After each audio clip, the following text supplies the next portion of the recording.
Hello everyone, कैसे हैं आप लोग। आज हम लोग कुछ इम्पॉर्टेंट टॉपिक पढ़ेंगे। एक बहुत ही इम्पॉर्टेंट टॉपिक पढ़ेंगे जो हमारे कंपटीशन में बहुत ज़्यादा आता है, ठीक है। और उससे रिलेटेड एक क्वेश्चन नीट में जरूर आता है। तो ये कंपटीशन के व्यू ऑफ पॉइंट से है, जिसको हम लोग पढ़ेंगे। जो आप लोगों ने 11th क्लास में पढ़ा होगा, molecular orbital theory. Molecular orbital theory जिसको बोलते हैं हम लोग एमओटी। तो इसमें क्या होता है, दो चीज क्वेश्चन आती है, आते हैं, इंपॉर्टेंट है। एक तो सबसे इंपॉर्टेंट इसमें होता है कि इसका हम लोग बॉन्ड ऑर्डर कैसे निकालते हैं। कोई भी मॉलिक्यूल्स होता है जिसका बॉन्ड ऑर्डर पूछा जाता है, और प्लस उसका मैग्नेटिक नेचर पूछा जाता है कि उसके मैग्नेटिक नेचर। तो ये दो क्वेश्चन जो है हम लोग आज एक ट्रिक के मेथड से सीखेंगे, और बहुत ही सिंपल मेथड से इसको समझेंगे, जो आपके कंपटीशन में काफी हेल्प देगा और आपके लिए इंपॉर्टेंट है, ठीक है। तो जैसे हम लोग जो बॉन्ड ऑर्डर निकालते हैं, उसके लिए हम लोग लॉन्ग मेथड क्या होता है, हमारा एक फार्मूला होता है बॉन्ड ऑर्डर का। बॉन्ड ऑर्डर इक्वल टू होता है half NB minus NA, NB minus NA। तो जो NB होता है ये होता है बॉन्डिंग मॉलिक्यूल्स, और Na होता है एंटी बॉन्डिंग मॉलिक्यूल्स। तो इस मेथड से हम लोग बॉन्ड ऑर्डर निकालते हैं। लेकिन यहाँ पे ये फार्मूला आपको विदाउट यूजिंग फार्मूला के मेथड से हम लोग इसका बॉन्ड ऑर्डर सीखेंगे। इसका मॉलिक्यूल्स का, जैसे कुछ मॉलिक्यूल्स हैं, हम लिख रहे हैं number of molecules, number of molecules. और नंबर ऑफ मॉलिक्यूल जैसे जो सबसे ज्यादा क्वेश्चन आते हैं, इंपॉर्टेंट है, वहां पे क्या क्या हो सकता है आपके पास। जैसे N2 है, N2 प्लस के फॉर्म में होता है। फिर क्या है N2, N2 minus, O2 plus, O2 minus, O2 plus हो गया, O2 हो गया, O2 माइनस, ठीक। O2 प्लस है, O2 माइनस। अब यहां पे देखिए कितने इलेक्ट्रॉन्स हैं। जैसे आपके पास है यहाँ पे कार्बन मोनोऑक्साइड, CO हो गया, ठीक है, कार्बन मोनोऑक्साइड। फिर C2 मॉलिक्यूल्स है, NO minus NO minus 1, HF है, F2 है। ये सारे मॉलिक्यूल्स मैंने लिख दिया। अब यहां पे जो नंबर ऑफ मॉलिक्यूल्स हैं, इनके नंबर ऑफ इलेक्ट्रॉन्स देखेंगे। क्या देखेंगे? Number of electrons, number of electrons. अब जैसे N2 के इलेक्ट्रॉन्स कितने होते हैं? N2 में इलेक्ट्रॉन्स होता है 14। कितना होता है? 14। तो इसमें देखो कितने इलेक्ट्रॉन्स हैं। अब यहाँ पे जब प्लस चार्ज हो गया तो कितना हो जाएगा? यहाँ पे एक कम हो जाएगा। यहाँ पे होगा कितना? 13 इलेक्ट्रॉन्स। यहाँ पे कितना हो जाएगा? यहाँ पे माइनस है, यहाँ पे एक बढ़ेगा, 15 इलेक्ट्रॉन्स। ऑक्सीजन मॉलिक्यूल्स में इलेक्ट्रॉन्स कितने होते हैं? 16 होते हैं। कितने होते हैं इलेक्ट्रॉन ऑक्सीजन मॉलिक्यूल्स में? 16 होते हैं। मॉलिक्यूल्स की बात चल रही है यहाँ पे, इसकी मॉलिक्यूल्स की। Total number of electrons present in 16 in oxygen molecules, because one atom of oxygen contain 8 electrons, तो 2 oxygen atom contain 16 electrons। तो यहां पे कितना हो गया इसका? 16। अब इसमें एक प्लस एक इलेक्ट्रॉन्स क्या किया? इसने लूज कर दिया। यहां पे हो गया कितना? 15 इलेक्ट्रॉन्स। यहां पे ऑक्सीजन ये माइनस चार्ज है, तो एक इलेक्ट्रॉन्स गेन किया, तो यहां पे कितना हो जाएगा? 17 इलेक्ट्रॉन्स हो जाएगा। CO है, कार्बन मोनोऑक्साइड मॉलिक्यूल्स। तो कार्बन मोनोऑक्साइड, कार्बन का कितना होता है? 6, और ऑक्सीजन कितना होता है? 8। तो यहां पे हो जाएगा टोटल 14 इलेक्ट्रॉन्स। C2 मॉलिक्यूल्स है, एक कार्बन में 6, तो 2 में 12 इलेक्ट्रॉन्स। यहां पे देखिए NO, नाइट्रोजन का, 1 नाइट्रोजन का होता है 7, और ऑक्सीजन का कितना होता है? 6। तो 7 और 6 कितना हो? 8। 7 और 8 15। फिर देखिए N और O है, तो यहां पे कितना था? 15 इलेक्ट्रॉन था, तो एक माइनस हो गया, मतलब एक इलेक्ट्रॉन इसने गेन किया, तो यहां पे हो गया 16 इलेक्ट्रॉन। अब देखिए HF फ्लोरीन का होता है 9 इलेक्ट्रॉन्स और H का, तो टोटल हो गए कितने 10 इलेक्ट्रॉन्स। फ्लोरीन F2 1F में 9 इलेक्ट्रॉन्स, तो 2F में कितने हो जाएंगे 18 इलेक्ट्रॉन्स। कितने इलेक्ट्रॉन्स हो गए यहाँ पे 18 इलेक्ट्रॉन्स हो गए। ठीक है, अब इसको क्या करेंगे हम लोग देखेंगे यहाँ पे इसको सीक्वेंस के फॉर्म में कि कैसे इसका हम लोग बॉन्ड ऑर्डर फाइंड करते हैं। ठीक है, अब जैसे यहां पे हम लोग लिखेंगे बॉन्ड ऑर्डर।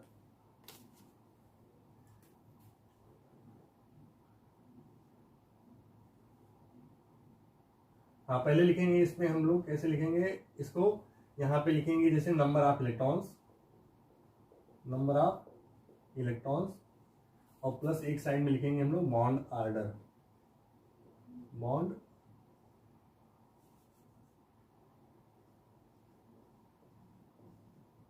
ऑर्डर।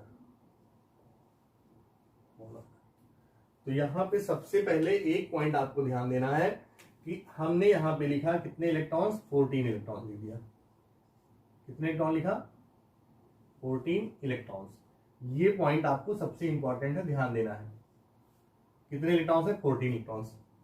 अगर 14 इलेक्ट्रॉन्स है तो इसका बॉन्ड ऑर्डर कितना हो गया, इसका बॉन्ड ऑर्डर हो गया 3। कितने हैं 3 हो गया।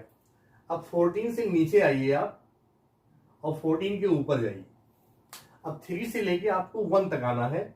जैसे मान लीजिए यहां पे हो गया 14 है, अब यहां पे इलेक्ट्रॉन्स हो गया कितना 14 से 15 इलेक्ट्रॉन्स हो गया, तो इसका बॉन्ड ऑर्डर हो गया 2.5। 0.5 कम होता जाएगा। अब यहां पे इलेक्ट्रॉन्स कितने हैं 16 इलेक्ट्रॉन्स हैं, तो इसका बॉन्ड ऑर्डर हो गया 2।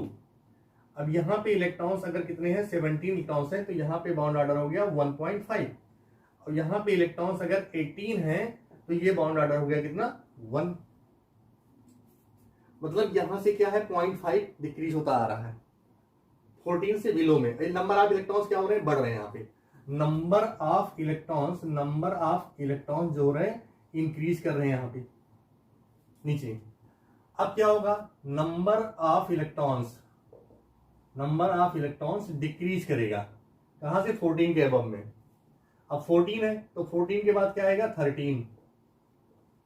इसका बॉन्ड ऑर्डर 2.5। यही रूल्स यहां भी लगेगा। 12 इलेक्ट्रॉन्स तो कितना हो जाएगा बॉन्ड ऑर्डर 2। यहां पे इलेक्ट्रॉन्स कितने हो जाएंगे 11, तो बॉन्ड ऑर्डर 1.5। इलेक्ट्रॉन्स अगर होंगे कितने 10, तो बॉन्ड ऑर्डर यहां पे हो जाएगा 1। ठीक, तो यहां पे देखिए आपको कोई भी फार्मूला लगाना नहीं पड़ा, बहुत ही सिंपल मेथड है बॉन्ड ऑर्डर फाइंड करने का। अब जैसे अगर ये फार्मूला आप लगाएंगे तो बॉन्डिंग निकालेंगे, फिर एंटी बॉन्डिंग निकालेंगे, फिर पहले इलेक्ट्रॉनिक कॉन्फ़िगरेशन निकालेंगे मॉलिक्यूल्स का, तब उस मेथड से जाएंगे। यहाँ पे ये बहुत ही अच्छा मेथड है, ट्रिक है जो आपको बॉन्ड ऑर्डर निकालने का मेथड। अब कैसे निकालेंगे, जैसे देखिए नंबर ऑफ इलेक्ट्रॉन्स हमने सब मॉलिक्यूल लिखे हैं यहाँ पे। अब देखिए 13 इलेक्ट्रॉन्स है, तो 13 इलेक्ट्रॉन्स बॉन्ड ऑर्डर कितना हो गया N2 का, इसका 2.5 हो गया। यहाँ पे देखिए 14 इलेक्ट्रॉन्स है, तो 14 का कितना है 3 है। 15 इलेक्ट्रॉन्स है, तो 15 इलेक्ट्रॉन कहाँ है 2.5 बॉन्ड ऑर्डर इसका हो गया। ठीक, ये 16 इलेक्ट्रॉन्स है, तो 16 कहाँ पे आपके पास 2 हो गया बॉन्ड ऑर्डर इसका। ये 17 इलेक्ट्रॉन्स है, तो इलेक्ट्रॉन 17 यहाँ पे है 1.5 बॉन्ड ऑर्डर। 14 इलेक्ट्रॉन्स फिर है 3 बॉन्ड ऑर्डर। 12 इलेक्ट्रॉन्स, तो 12 इलेक्ट्रॉन्स कहाँ पे है बॉन्ड ऑर्डर 2।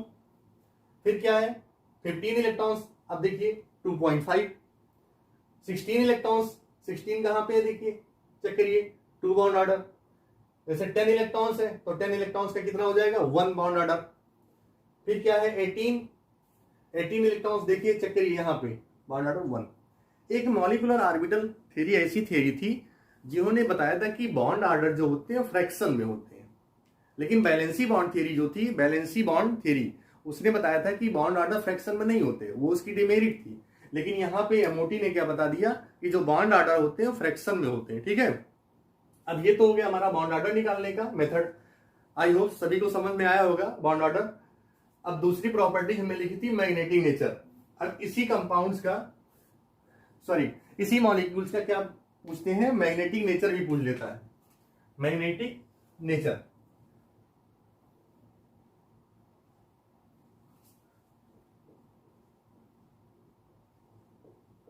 Magnetic nature. अब बॉन्ड ऑर्डर तो आपने बता दिया। अब मैग्नेटिक नेचर ध्यान देना बेटा, मैग्नेटिक नेचर जो होते हैं ये 2 टाइप्स के होते हैं यहां पे।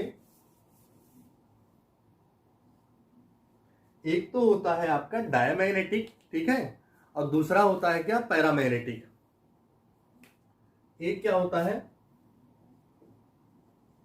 पैरा मैग्नेटिक नेचर, और दूसरा होता है आपका डायमैग्नेटिक नेचर।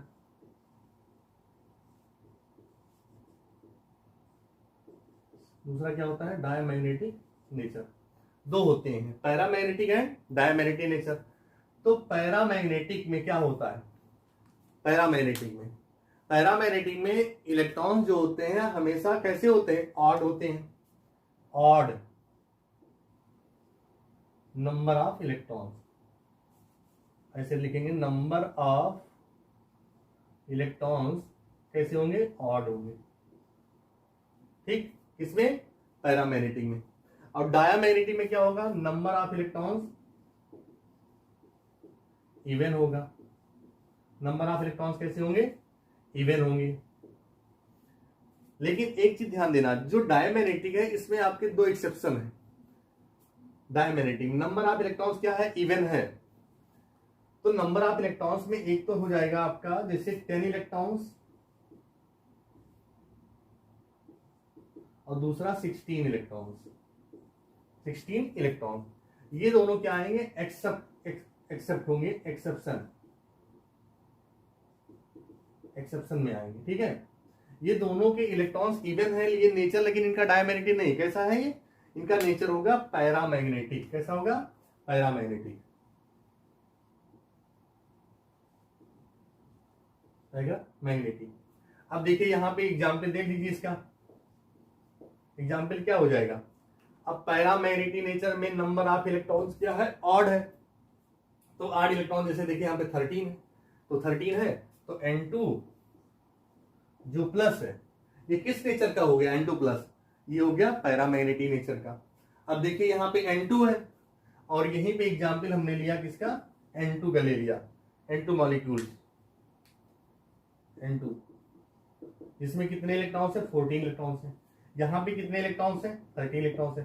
तो ये किस नेचर का है, ये हो गया डायमैग्नेटिक का, ठीक। अब आपके पास जैसे इलेक्ट्रॉन 17 है, O2 माइनस, यहां पे क्या है, O2 माइनस है। कितने इलेक्ट्रॉन्स है, 17 इलेक्ट्रॉन्स है। तो 17 क्या है आपका, ऑड इलेक्ट्रॉन्स है, तो किस नेचर का होगा, ये पैरामैग्नेटिक का। अब देखिए यहाँ पे इलेक्ट्रॉन इससे 16 इलेक्ट्रॉन्स है, लेकिन 16 इलेक्ट्रॉन्स में क्या बताया था मैंने कि कुछ जो है 16 इलेक्ट्रॉन्स वाले क्या होंगे और 10 इलेक्ट्रॉन्स वाले क्या होंगे, ये दोनों जाएंगे आपके किस नेचर में, पैरामैग्नेटिक नेचर में जाएंगे, क्योंकि ये एक्सेप्शन में आएंगे, ठीक है। अब देखिए यहाँ पे 18 इलेक्ट्रॉन्स है, तो इलेक्ट्रॉन 18 फ्लोरीन है, क्या है, फ्लोरीन, 18 इलेक्ट्रॉन्स, तो किस नेचर में जाएगा, ये डायमैग्नेटिक नेचर में। यहाँ पे बात करते हैं जिसका बाउंड ऑर्डर 1.5 है, देखिए 11 है, 11 को इलेक्ट्रॉन है यहाँ पे कोई ऐसा मॉलिक्यूल नहीं है जिसका इलेक्ट्रॉन्स 11 हो, ठीक। तो इस मेथड से हम लोग निकालेंगे पैरामैग्नेटिक एंड डायमैग्नेटिक। तो ओवरऑल आप लोग इसको पढ़ लीजिएगा, बहुत ही इंपॉर्टेंट टॉपिक है ये, जो आपको मैंने बताया, trick find the bond order and magnetic nature. यहाँ पे कोई भी फार्मूला यूज नहीं हुआ, विदाउट कैलकुलेटिंग, ठीक है, आपका ये बॉन्ड ऑर्डर निकाला गया है, ठीक। इससे रिलेटेड कंपटीशन में नीट में एक क्वेश्चन 100% आता ही आता है, एकदम फिक्स है कि बॉन्ड ऑर्डर से एक क्वेश्चन आएगा ही। बोर्ड में तो बहुत कम आता है, ऑब्जेक्टिव में, लेकिन कंपटीशन में बहुत इंपॉर्टेंट है, ठीक है। आई होप आपको ये पूरा समझ में आया होगा, ठीक है। आप इसको देखिएगा और कमेंट करिएगा कैसा लगा वीडियो आपको, ठीक है। Thank you class.